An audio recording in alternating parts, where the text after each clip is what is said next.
You know that feeling of déjà vu, where you see something totally new, but you just know you've seen it somewhere before? Well, let's get into it, because in the car world right now, that exact feeling is happening with a brand new EV, and it is turning a lot of heads for a very familiar reason. And that really brings us to the heart of it, right? When does, inspiration cross the line and just become straight up imitation? We are looking at a car that is so close to a design icon that you have to ask, is this the sincerest form of flattery, or did someone just hit copy-paste?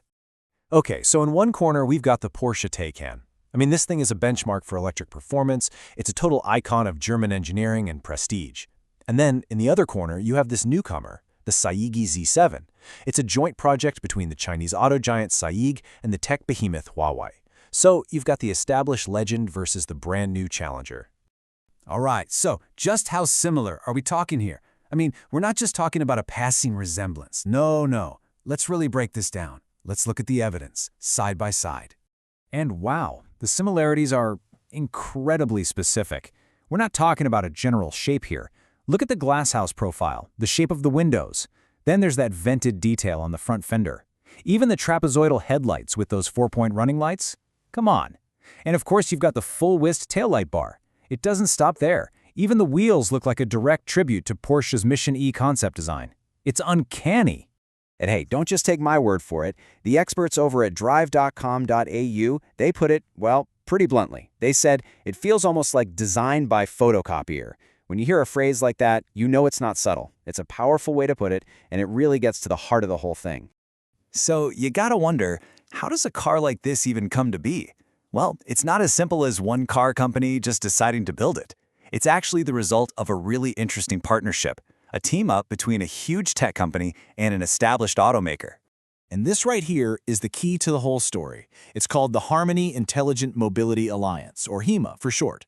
Think of it as the whole new way to build cars. You've got the tech powerhouse Huawei partnering up with car manufacturers to create this new breed of EVs. So here's how it actually works. Huawei basically handles all the high-tech stuff, the brains of the operation. We're talking the electronics, the infotainment, all that fancy driver assist tech. They even manage the supply chain. Then the car company, in this case SAIC, does what they do best. They provide the manufacturing muscle to actually build the car. It's this perfect fusion of tech and metal. Okay, so we've talked about the design, we've talked about who's behind it, but now we get to the part of the story that is the real jaw dropper. And believe it or not, the Z7's most shocking feature has absolutely nothing to do with how it looks. I mean, just for a second, think about what a Porsche Taycan costs.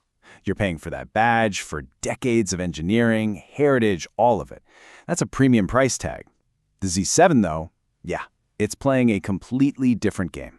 And here it is, the number. In Australia, the cheapest Porsche Taycan you can get starts at over $180,000. The estimated price for the SAIC ZZ7, around $52,000. That's not just a small difference, that's a whole new ballpark. You're getting a car that looks almost identical for less than a third of the price. Wild. So why are we talking so much about this one car? What's the big deal? Well, it's because this SAIC Z7, it isn't a one-off. It's actually a signal of a much bigger trend that could totally reshape the entire EV market. In fact, check this out. Another huge tech company, Xiaomi, just launched its own EV, the SU7. And guess what? It also looks a lot like the Taycan. It seems like this is the new playbook, right? Take an iconic high-end design, build it for a much lower cost, and boom, it's how these tech companies are grabbing our attention in a super crowded market. And all of this leaves us with a really fascinating question for the future, doesn't it? Is that badge, is that design history really worth a six-figure premium when you can get something that looks almost exactly the same for a fraction of the price? What we're seeing here with the SAIC Z7, this could be just the beginning of a whole new chapter about what we value, what branding means, and ultimately what great design is really worth.